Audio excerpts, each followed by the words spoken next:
Hey everybody, Edo here, and today I have two guest reviewers, Chris and Brandon from Noobsource, which is a gaming review site for all sorts of platforms that's been around since 2009. So those guys are going to be reviewing Dragon Slayer, which is a push your luck dice game. Number of them. They like this one and they'll tell you why. Thanks. So yeah, like this one, Dragon Slayer, and it's by David Mortimer and published by Indie Board and Card Games. And Brandon, it is a push your luck style dice game, and you know me, I love dice games almost as much as I like pushing my luck. Yeah, you were born with a four-leaf clover in your hand. I know. It's ridiculous. It's true. Totally really frustrating to play against him. Yes, yes, indeed. And so the object of this game is that we are knights, and we are champion knights, and it is our job to slay as many dragons as we possibly can. And how we do this is we're going to pick a dragon based on how lucky we feel, and we're going to try to defeat that dragon. And how we defeat the dragon is we're going to use our champion dice, and we're going to use these dragon dice, and we're going to try to get the head, the tail, and the wings while having an axe. Right. That'll kill it dead and score us points. However, dragons, you know, like they do, they tend to breathe fire on you. So you got fire breath attacks, both on our champion dice and on the dragons themselves. And it's the red one's the hard dragon, right? Red one's the hard one, the green one's middle of the road, and blue's really easy. Yeah, right. Yeah.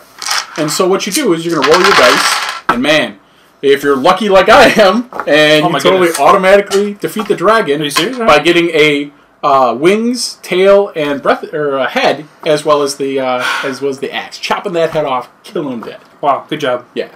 However, there are certain times in the game where you'll get a breath attack, and man, sometimes you'll be able to defend it with a shield, which is awesome, and then you can just kind of put that aside and continue to reroll again. Okay. Or sometimes you will take that hit. And if you take that hit, you have to take your dice aside, and that's one less you can roll for the next time. Okay, and when your dice are done, you're done. When your champion dice are done, they're done. Right. Now, if let's say I defeat this dragon, I can move on to the next one for more points, and I can keep going until I push my luck, and I've either been slain or I decide to stop. I can also challenge you, right? Absolutely. Yeah. So one of the best ways to challenge somebody is when they only have like one die left, and you're like, yeah, you know what? You've got a lot of points. I'm going to make you go and challenge your luck. Yeah, challenge time. Push it. Yep. And so, alternatively, when you're rolling your dice and you slay all three of those dragons, you can then again continue to slay three more over and over to score the most points. Right. With the main goal is scoring 40 points first. Whoever gets to that point is the winner. So, what I really loved about this game, step one, what I really liked, the dice. What I love about dice, and especially games that are inexpensive like this, is I was surprised at the quality of these dice. Yeah, totally. So many times you see lower cost games where, you know, they're in the $10 to $15 range, and they have those dice with those stickers on them, and they fall off. Dice. It's just, it sucks. I just am not a fan of that whatsoever. However, these are not the case. They're colorful. It's clearly indicated. You know, you got the blue ones, the red ones, the green ones.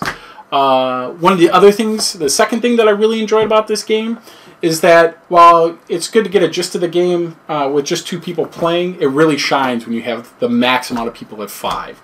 Because even with 5 people around the table, there's no downtime because you're sitting there watching what he's rolling or he or she is rolling, and you're trying to determine when's the best time to give them that whammy so that you can make them take that damage.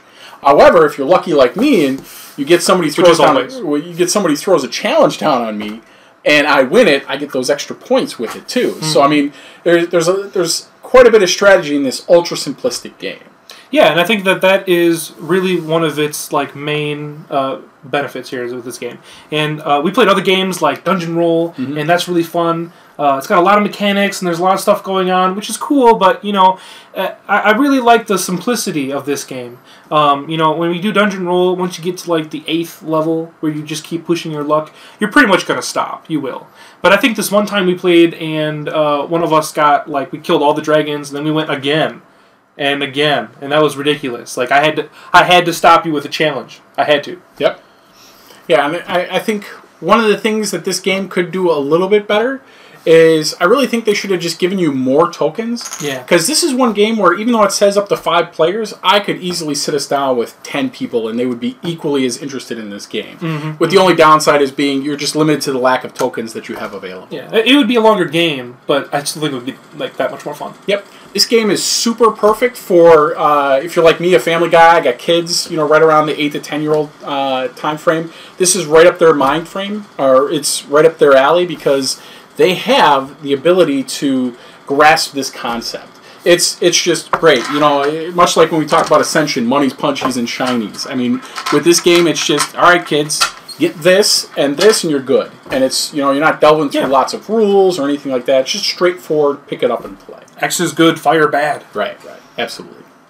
So yeah, this is Dragon Slayer. I hope you pick it up. It is a great stocking stuffer. I can't recommend it enough. It is a really good game to sit down and play at family game night. Very fun. Or to have in your pocket when you're waiting in line for something. Yeah, absolutely. So, thanks again, Ito, for highlighting us on this adventure, and we hope to talk to you guys soon. See ya. And that was Brandon and Chris from Noobsource reviewing Dragon Slayer. Do check out their site and subscribe, share, all that jazz. More importantly, play some good games. Talk to you later. Thanks. Bye.